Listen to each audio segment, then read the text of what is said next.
दर्शकों, कपिल सिब्बल विपक्ष के एक ऐसे वकील हैं जो मोदी सरकार के खिलाफ बात बात पर सुप्रीम कोर्ट पहुंच जाते हैं। लेकिन इस बार कपिल सिब्बल देश के सामने एक्सपोज हो गए हैं।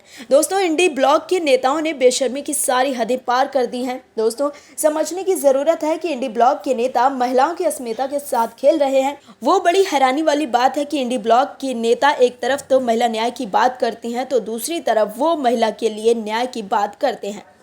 लेकिन ये इंडी के नेता महिलाओं के साथ हुए जघन्य अपराध को भी कहते हैं कि ये एक घटना है। दर्शकों, समझने की जरूरत है कि कपिल सिब्बल ने ही ये बेशर्मी भरा बयान दिया है। एक तरफ तो वो दम भरते हैं कि वो महिला न्याय पसंद आदमी है, तो दूसरी तरफ वो उस सरकार का केस सुप्रीम कोर्ट में लड़ रहे हैं जिस महिला के साथ ये जघन्य अपराध हुआ और उसके खिलाफ अपराध मिटाने की साजिश जिसके शासनकाल में हुई, उसी सरकार को सिब्बल डिफेंस कर रहे हैं। कपिल सिब्बल के बयान पर देश के उपराष्ट्रपति ने तीखी प्रतिक्रिया दी है। क्या कुछ कहा उन्होंने, बताते हैं आपको। दोस्तों, आपको बता दें कि सुप्रीम कोर्ट के वकील और राज्यसभा सदस्य कपिल सिब्बल द्वारा कोलकाता रेप मर्डर केस में की गई टिप्पणी पर उपराष्ट्रपति धनखड़ भड़क उठे। उन्होंने कहा कि इस बात से मैं दुखी हूं कि एक राज्यसभा सांसद ने महिलाओं के खिलाफ होने वाली हिंसा को एक लक्षणात्मक बीमारी करार दे दिया। ये कितने शर्म की बात है। दरअसल Kapil Sibal supreme court bar association के अध्यक्ष भी हैं। यहाँ पर उन्होंने कथित तौर पर एक प्रस्ताव जारी किया था जिसमें उन्होंने कोलकाता में ट्रेनी डॉक्टर के साथ हुए भयावह रेप और मर्डर की घटना को लक्षणात्मक बीमारी बताते हुए कहा था कि ये आम घटनाएं हैं। इस बात पर उपराष्ट्रपति धनखड़ ने अपनी प्रतिक्रिया देते हुए कहा कि कोई ये कैसे कह सकता है कि ऐसी घटनाएं आम है। कितनी शर्म की बात है। धनखड़ ने किसी का नाम लिए बिना ही कहा कि ऐसी सोच की निंदा करने के लिए मेरे पास शब्द नहीं है।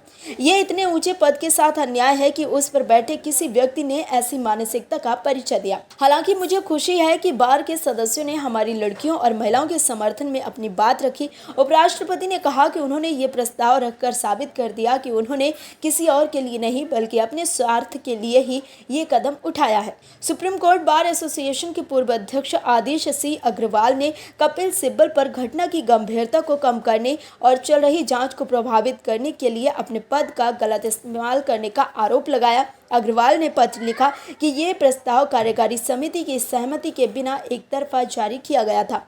ये बार एसोसिएशन का नहीं बल्कि कपिल सिब्बल का निजी विचार लगता है। इससे पहले कपिल सिब्बल सुप्रीम कोर्ट में इस मामले में कोलकाता की ममता बनर्जी सरकार का पक्ष रख रहे हैं। इस मामले को लेकर कई बार उनके व्यवहार को लेकर भी सवाल खड़े होते रहे हैं। न्यूज़ रिपोर्टों के मुताबिक सुप्रीम कोर्ट में इस केस की सुनवाई के दौरान कपिल सिब्बल किसी बात को कहते हुए हंसने लगे तो सॉलिसिटर जनरल तुषार मेहता ने उनको फटकार लगाते हुए कहा कि किसी की मौत हो गई है और आप हंस रहे हैं।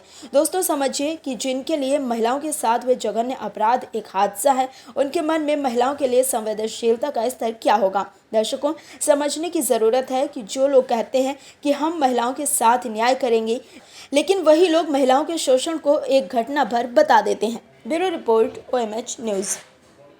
और भी वीडियोस देखने के लिए चैनल को सब्सक्राइब करें और बेल आइकन को दबाएं।